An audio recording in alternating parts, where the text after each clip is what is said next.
Stephanie Faker, dan Stephanie Faker. Dia ini nggak henti-hentinya diobrolin gitu di dunia gulat selama beberapa waktu ke belakang. 1 sampai 2 minggu ke belakang ya. Saya udah bikin berapa video tuh tentang dia. Emang banyak diomongin gitu loh si Stephanie Faker ini. Dan ya sekarang saya baca berita ada beberapa hal yang membuat si Stephanie Faker ini mantep memilih WWE ketimbang AEW, karena kan katanya kemarin itu tawaran ada 2 ya yang masuk, WWE dan AEW. Nah, kenapa sih Stephanie Faker ini cenderung lebih milih WWE? Kenapa enggak mempertimbangkan AEW gitu? Kenapa dia lebih milih langsung WWE aja? Daripada kan bisa aja dia milih AEW, terlebih kan dia udah tampil di Forbidden Door. Yuk kita bahas.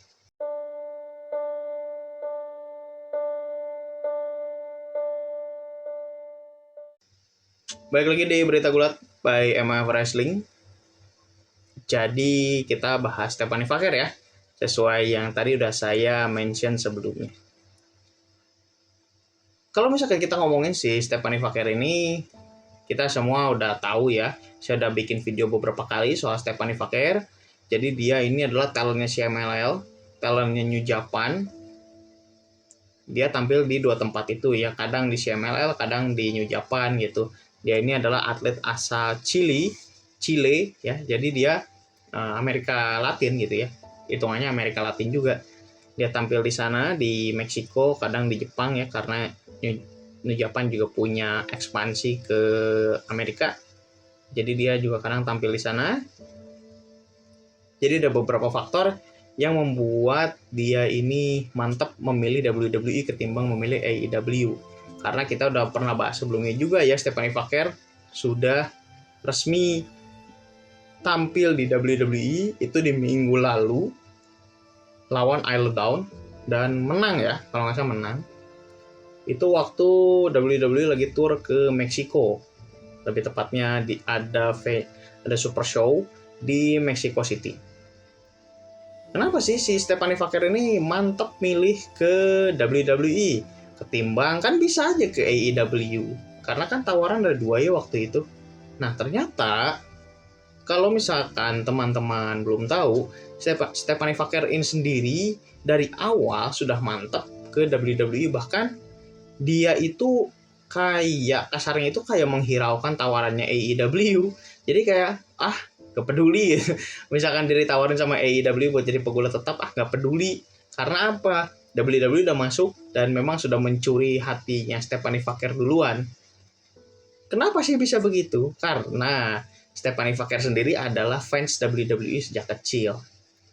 Bukan berarti artinya ketika dia fans WWE sejak kecil kayak jadi dia nggak mau ke AEW karena itu. Kan ada juga kok pegulat-pegulat lain yang suka WWE tapi ternyata pas masuk AEW lebih betah. Kan wajar-wajar aja. Itu fair kok. Itu pilihan setiap orang ya, bukan pilihannya kita gitu. Terus kenapa sih dia kayak pengen banget ke WWE? Jadi gini, kalau yang saya baca dari awal memang dia pengen ke sana, tapi apa yang mendasari dia pengen ke WWE itu adalah hal yang buat saya keren banget. Jadi berdasarkan sumber yang saya baca, jadi di waktu dia umur 14 tahun, berarti dia sekitar tahun 2000-an lah ya, 2000-an gitu. WWE ada tour. Turnya kemana? Ke Chile. Negara dia, negara asal dia. Dia waktu itu masih anak orang susah lah. Dia anak orang susah, dia nggak punya apa-apa, pengen nonton WWE karena di rumahnya dia sering nonton WWE. Dia ngefans sama Rey Mysterio waktu itu. Ternyata ada tour ke ini, ada tour ke Chile, pengen nonton tapi dia sadar dia nggak punya duit. Dia tuh nggak punya duit, kayak pengen nonton nggak punya uang, tapi pengen banget ketemu idola gitu. Akhirnya apa? Dia itu kayak bikin usaha gitu, serabutan. Usahanya apa? Kalau nggak salah bikin hotdog gitu, terus dia jual ke tetangga-tetangganya. Barangkali dia mau beli hotdog gitu, Pak, Bu, ditawar-tawarin. Dan dia ngumpulin tuh selama beberapa waktu itu dia ngumpulin uang biar apa? Biar bisa nonton WWE. Biar bisa nonton WWE dan dia ketemu sama Rey Mysterio dan foto bareng. Itu teman-teman bisa lihat foto-fotonya itu banyak di medsos lagi bertebaran ya. Jadi teman-teman bisa cari aja. Mungkin cari aja pakai keyword Stephanie Vaquer, Rey Mysterio, itu pasti langsung ketemu. Itu udah banyak juga kok yang share. Dan ini wholesome banget sih cerita ini dan ya buat saya sih memang ini bisa ya aku yakin banget sih Stephanie Vaquer ini bakal pindahnya ke WWE ketimbang ke AEW. Bukan berarti tawarannya AEW jelek ya. Cuman memang di sini AEW jelas kalah ngebid dan Stephanie Vaquer cenderung lebih suka ke WWE. Tapi apakah dengan direkrutnya Stephanie Vaquer ke WWE ini harus membuat AEW gentar? Enggak sih, jangan. Bahkan saya tuh dukung AEW buat rekrut lebih banyak lagi free agent. Jujur, ini bukan dengan nada sarkasme atau apa ya, bukan menyatir atau apalah ya istilahnya. Tapi jujur saya mendukung AEW untuk rekrut free agent sebanyak-banyaknya. Dan kalau perlu Tony Khan lebih all out lagi buat AEW. Itu akan menguntungkan buat talent. Tentu saja ya di sini kan kita fair point aja ya. Pasti tidak menguntungkan untuk Tony Khan secara keseluruhan, tapi buat talent pasti menguntungkan. Kenapa? Karena apa? Nanti perputaran uangnya di situ itu nanti akan ujungnya ngalir ke talent lagi. Talent mah mau direkrut manapun ya, mau direkrut terus nanti gaji buta, nggak ngapa-ngapain, selama uangnya tetap ngalir, wrestler tuh pasti untung gitu. Tapi apakah ini baik untuk bisnis ke depan?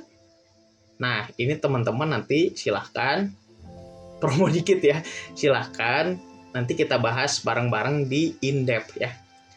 Bukan in-depth itu kayak saya bikin video aja sebenarnya, cuma durasinya lebih panjang, kurang lebih durasi bisa sampai 1 jam. Ya, saya sih mudah-mudahan nggak lebih dari 1 jam ya buat bikinnya. Nanti teman-teman bisa akses kontennya di Karya Karsa. Nanti saya kasih previewnya hari Minggu, as always hari Minggu ya, sesuai janji akan saya upload. Nanti teman-teman bisa nonton dulu. Misalkan teman-teman dirasa kayaknya nggak menarik nih kalau bahas in-depth kali ini, silakan teman-teman skip aja. Tapi kalau misalkan mau nonton lanjutannya, nanti teman-teman bisa buka Karya Karsa, teman-teman langsung menyimak aja apa yang saya bahas. Nanti teman-teman bisa langsung diskusi aja bareng-bareng di Karya Karsanya. Kenapa di Karya Karsa? Nanti beli dong. Iya. Jujur saya sambil jualan dikit gitu. Ya, murah kok. Saya cuman pengen ngeplot goceng aja. Tapi mudah-mudahan bisa goceng ya, beneran bisa goceng. Kalau enggak ya saya akan plot harga di paling minimum aja. Dan nanti kalau misalkan ke uploadnya lebih dari 1, nanti harganya juga akan saya sesuaikan. Dan ya nggak akan mahal-mahal banget gitu, nggak akan rugi juga kok teman-teman. Lagi pula goceng seharga naik angkot naik angkot bolak-balik. Kalau misalkan jaraknya dekat bisa bolak-balik, itu dapat goceng ya. Jangan lupa like dan share jika video ini dirasa bermanfaat soal pembahasan Stephanie Vaquer ini. Silahkan komen kalau ada kritik, saran, dan lain sebagainya. Atau mau komenin soal beritanya tadi juga silahkan. Dan jangan lupa subscribe biar nggak ketinggalan update-update berikutnya dari MF Wrestling. Itu aja dulu buat hari ini. Semoga kita bisa bertemu kembali di video berikut. Sekian.